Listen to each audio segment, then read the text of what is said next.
We have a wonderful podcast, a journey into the minds of strange people, and they're doing strange things. And look, the internet, it's a wonderfully weird hellscape filled with digital delights, the quest for knowledge, infinite possibilities, learning opportunities abound. Quite a lot of racism, homophobia, transphobia, body shaming, fatphobia, hatred in general, but sometimes a wonderful sense of community. And the internet, it can sometimes turn against you, but sometimes you turn against the internet.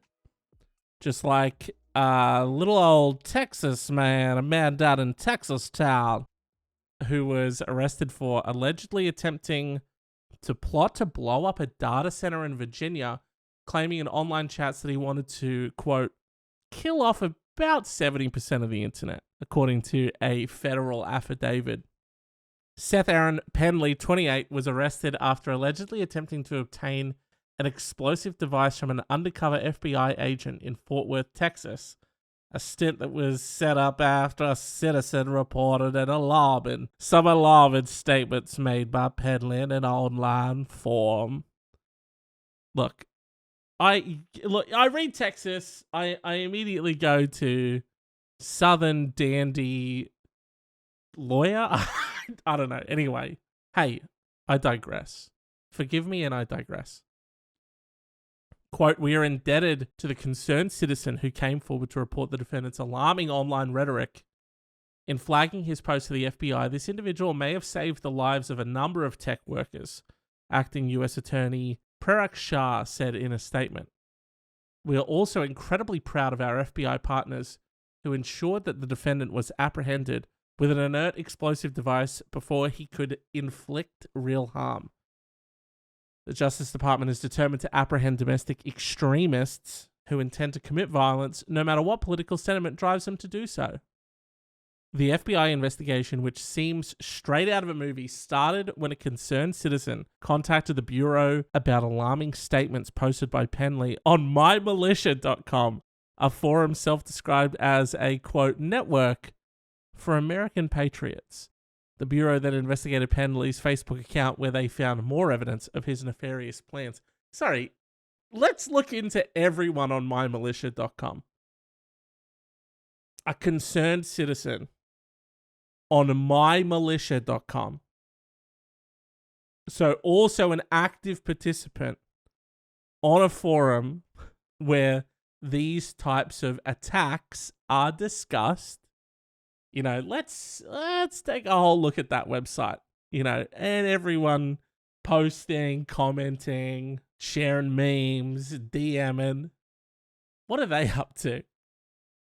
Hey guys, look, we get pretty liberal here when it comes to doing nefarious shit, but you know it's bad when on mymilitia.com, and I'm not going to look it up, I'm just going to assume what they're all talking about on there.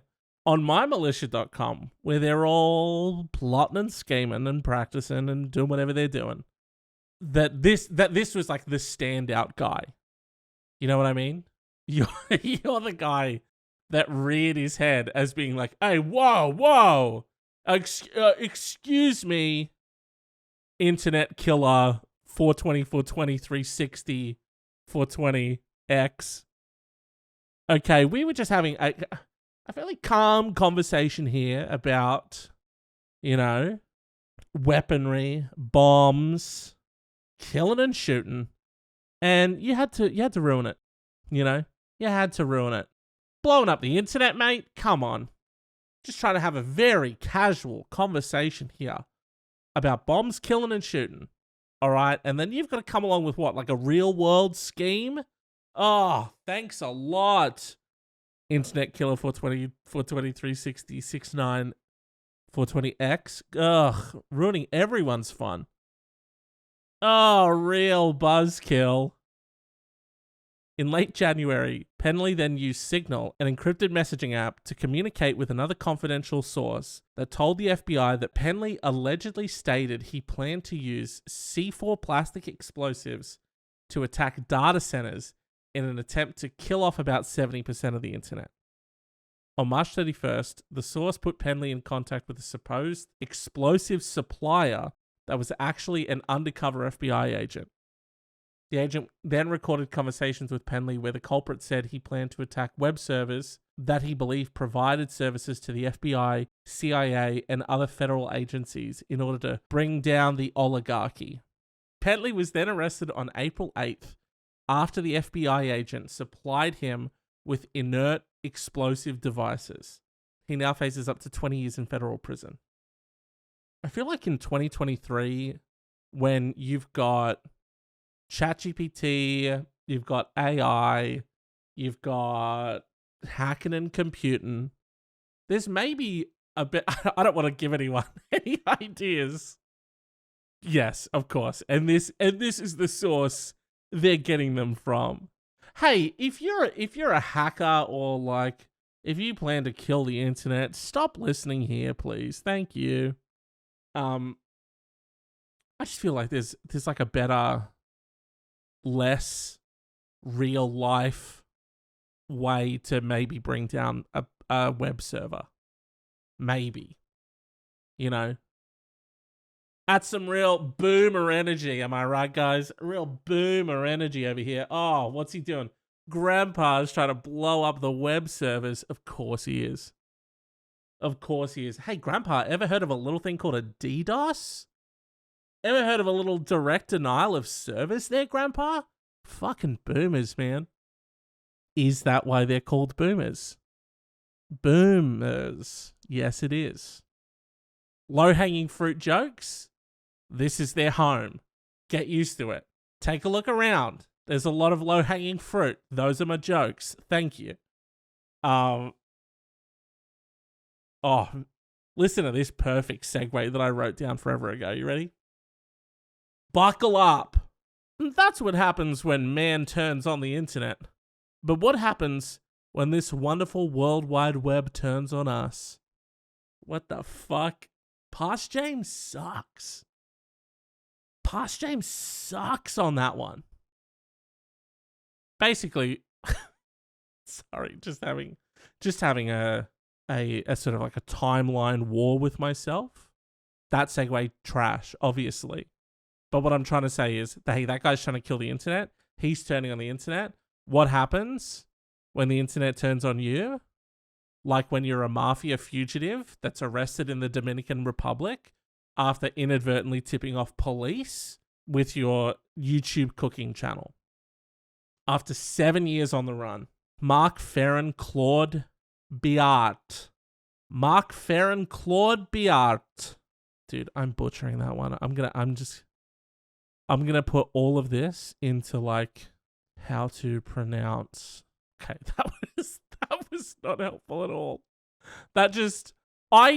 So the guy's name is Mark Ferrin Claude Biart, and I thought Italian mobster.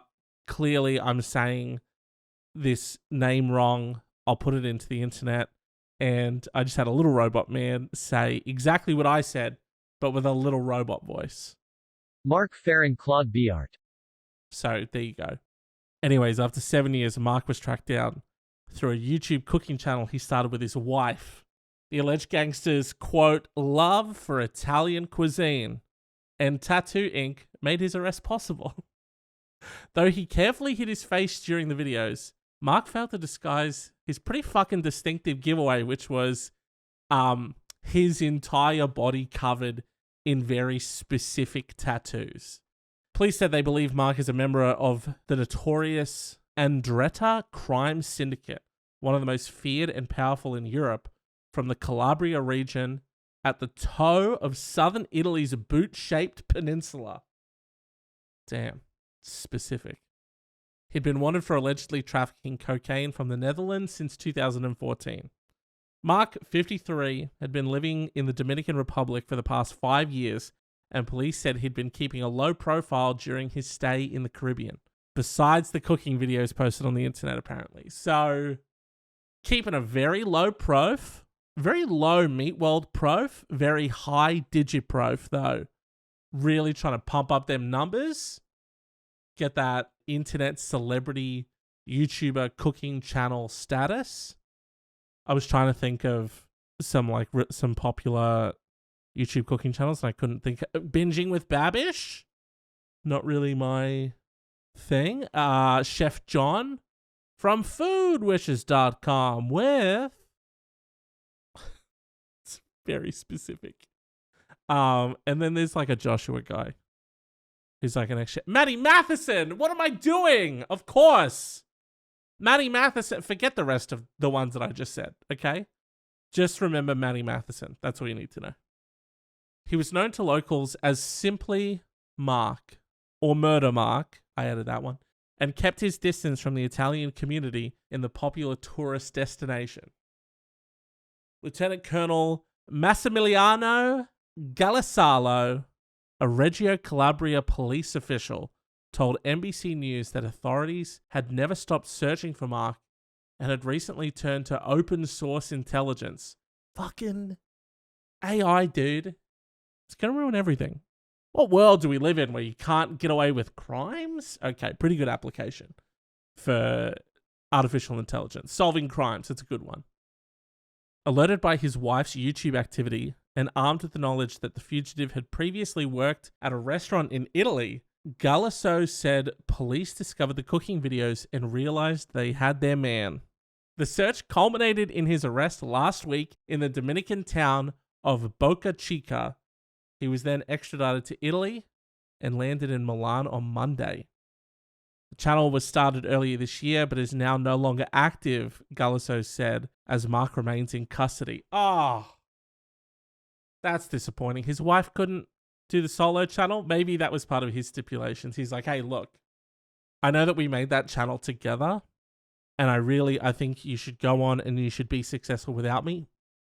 But I did start that channel with you, so it would be kind of fucked up, like if you like achieved both of our YouTube internet cooking celebrity chef dreams while I'm like rotting in a prison cell like that. Like, I don't want to like tune in on my cell phone that I'm sort of hiding in the wall in the prison to you like getting 1 million views. So I feel like you should, and hey, I want you to be successful. And I want you to achieve, again, celebrity chef YouTube status. Get that plaque. Get that 100K plaque. Get that 1 mil plaque. But Murder Mark's Chef Stravaganza, that's the channel that I started, and I feel like you should probably start your own. Mark's arrest makes a breakthrough for the international effort led by Interpol and multiple European police forces to bring down organized crime. Bit more of a low-key bust than, you know, maybe uncovering. I picture the what do they call it, where they're doing like the press conference and they're doing the whole, we got him, ladies and gentlemen, we got him. That's right. The Ndrata, Italian mobster, the kingpin of cocaine for the Netherlands, we got him. And it was Jeff, actually. He is a really big hobbyist chef, cook, loves My Kitchen Rules, loves the other one. What's the other one? Fuck, Master Chef. He loves them all, you know? Jamie's 15-minute meals, Jamie's 30-minute meals, all of the good ones. And so he was sort of, you know, having his lunch break, as he does at work, watching some cooking videos, and got him. Forearm tats matched on the AI system. One thing leads to another. You get your guy, you're welcome. Public saved. Known as Interpol Cooperation Against Ndrata, the initiative launched last year is tasked with disrupting the mafia gang's global network, which Interpol says is present on every world continent. Not real creative. You know, you guys have like an AI system that can trawl through the YouTube fucking back catalog to match forearm tats to capture the kingpin of the fucking like Netherlands cocaine drug trade, and the title for that group you came up with was Interpol Cooperation Against Ndrata. That's the initiative name? Damn, dude. Pop some into ChatGPT. You know what I mean? We're going to do it right now. ChatGPT, give me 5 cool names for this task force. Global Crime Busters Alliance. Operation Continent Sweepers. International Mafia Interdiction Task Force. What the fuck does interdiction mean? Define interdiction. The action of prohibiting or forbidding something. Fuck yeah, let's tab back. Project Andrada Nexus. Okay. Very Mission Impossible. Very 007. Project Andrada Nexus? Okay, that might be the winner for me. Number 5 was Task Force Intraglobe. Oh, fuck, that's pretty good too. Pretty fucking good too. At my Pixel Persona, at One Weird Podcast, hit me in the DMs. Which one's your favorite? Another Andrada Mafia member was arrested in Portugal on Monday, police said. Francesco Pele, who had been on the run for 14 years, was found at a clinic in Lisbon where he was receiving COVID-19 treatment. Damn. Well, he shouldn't have been live streaming it from his Twitch channel, you know? That's on him. Just realized that I'm making fun of like a international crime syndicate, and I'd just like to say, hey, jokes, don't come for me, please, and let's keep it chill. Pele is accused of ordering the murder of the boss of a rival clan who survived the attack, but whose wife died in the ambush. God damn, that's like some fucking Punisher level shit. The Mafia group is currently facing one of Italy's biggest mob trials in the last 3 decades. During a pre-trial hearing for the landmark case, it took more than 3 hours to read the names of the 350 defendants. Holy shit. It doesn't mention it here, but I think they all got arrested at a Fortnite tournament. So, it's stupid. So stupid. Expected to last at least a year. The case has brought charges on account of kidnappings, murders, and international drug trafficking. Italian authorities said that arrests for those of Mark and Pele prove the mafia's activities not only threaten Italy, but should concern the whole world. Here's another ripper segue. It's scary, guys, to think about the power that some people wield, you know? Sometimes people abuse that power, and sometimes they're the people you're supposed to trust the most. Just like this Buffalo Grove teen who received the ultimate punishment. His parents took his Xbox away. F's in the chat, guys. Can we get a Pepe mittens for Buffalo Grove teen? The unhappy 15-year-old dialed 911 around 12:50 p.m. Sunday to complain to police about his parents confiscating his Xbox as punishment. The Xbox caper started out as a 911 hang-up call, says Buffalo Grove Police Commander Steve Husak.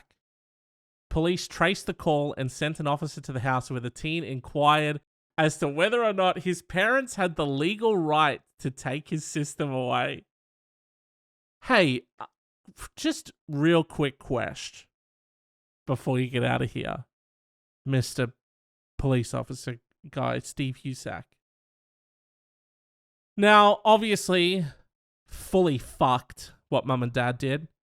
Possibly child abuse. By which I mean, definitely child abuse. Follow-up question. How does one press charges? Because this is fucked. Police then advised him that he needed to listen to his parents, police reports said. I'm going to reread that, okay? Police then advised him that he needed to listen to his parents. Just want to add there that the police officer never at any point said that what they did was legal. Interesting. Lawyers, if you are interested in a pro bono case, Buffalo Grove teen obviously could use your help because this seems like an abuse of power with the highest regard. There's no indication of why the video game system was taken away or what the teen was playing.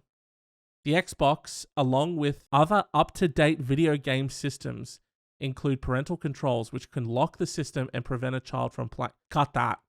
Cut that out. Mum and Dad don't need to know about the parental lock system on my Xbox, okay? How am I supposed to be an award-winning Destiny 2 player if I'm not grinding? You know, Mum and Dad, does Mr. LeBron James, does he not grind? Does he not hustle? I think you'll find he does, okay? So why don't you think about that next time you try and take my Xbox away? A crime so heinous that we're lucky to have only witnessed a single case in human history. Until the Halton Regional Police tweeted, quote, 911 is for emergencies and only emergencies. After an Oakville teen called 911 when he suddenly became locked out of his gaming system. Quote, never thought we'd have to say this, but here we are. Mum changing your Xbox password is not a reason to call 911, Halton Police said in a tweet Tuesday, March 9th. Police confirmed the call was made from a male teenager from Oakville. Of course it was. Quote, please remember that 911 is for emergencies.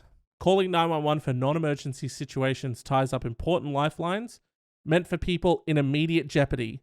I am, dude. Again, I am in very serious immediate jeopardy. I'm locked out of my Xbox. And I just got done talking about the hustling and the grinding. Thank you.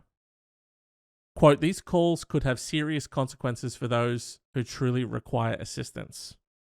The incident had some people on social media outraged, with some calling on police to explore charges. Couldn't agree more. Mum and Dad should be charged for the crimes that they've committed. Obviously a goof. Don't call the police about your fucking Xbox stuff. Or PlayStation. Or PS. Or PSP.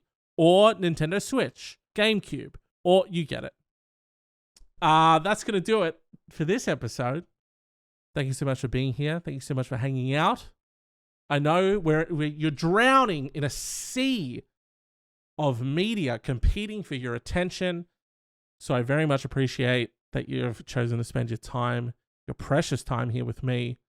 If you want to keep up to date with me, what's going on, or you want to shoot me a message, you can find me at mypixelpersona on Instagram, at One Weird Podcast on Instagram for the show, or at BLK Swan Society on TikTok and Instagram for this little network my friend David and I are cooking up. Sure, we'll go with that. Hey, I'm not happy about it, but we're going to go with it. We're also currently funding some creative projects. There's about $1,000 pool of potential funding for creative projects that we're putting together. More details over at bit.ly/BSS-submit. There will also be a link to that in the show notes. Go check it out. Send us your pitches. Send us your pilots. Pitches and pilots. Potentially get some money for your creative projects. Go check it out. But most importantly, leave a 5-star review. You know, come on. Come on.